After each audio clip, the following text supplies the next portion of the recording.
मेरा नाम भारत चावड़ा है।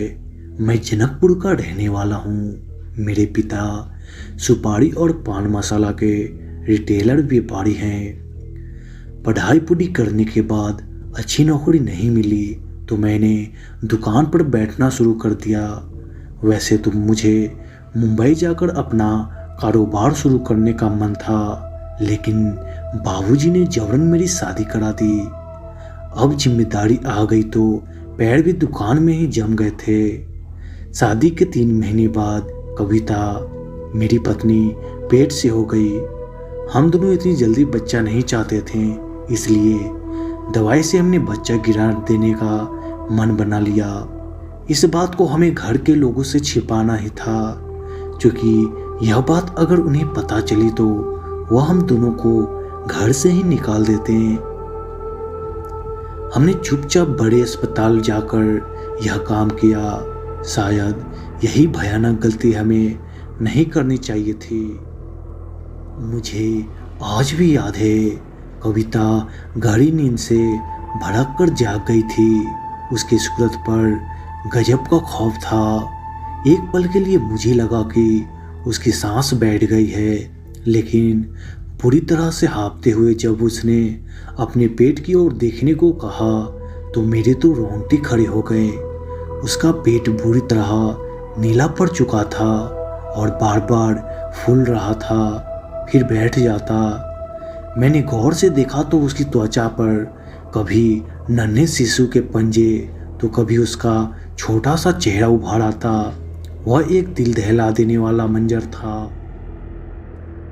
हमें समझ नहीं आ रहा था कि गर्भ गिराने के बाद यह कैसी विचित्र घटनाएं हो रही थी। धीरे धीरे बात हद से ज़्यादा बढ़ने लगी। अब वह डरावना सिलसिला हर दूसरे दिन होने लगा। कविता की तबीयत दिन प्रतिदिन खराब होती चली गई। उसका वजन भी बेहद गिरने लगा।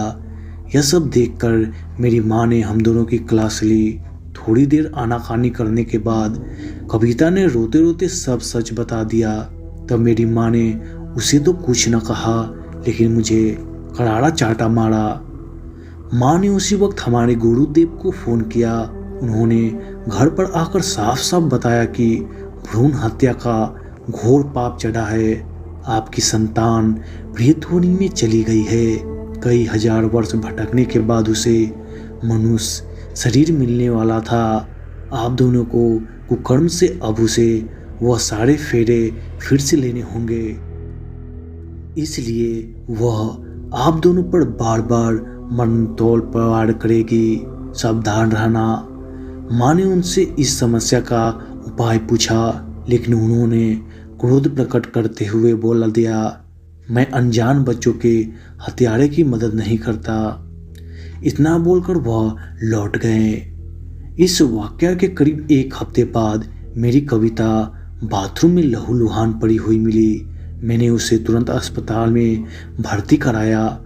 डॉक्टर ने बोला गर्भपात की वजह से रिएक्शन हुआ है। अब कविता कभी माँ नहीं बन पाएगी।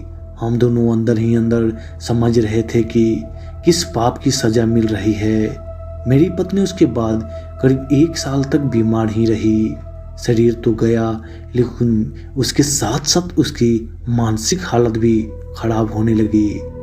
मुझे कई बार रात में छोटे बच्चे की रोने और चीखने की आवाज़ें सुनाई देती है। नींद में अचानक ऐसा महसूस होता है कि कोई बच्चा बार बार मेरे चेहरे को छूने की कोशिश कर रहा है।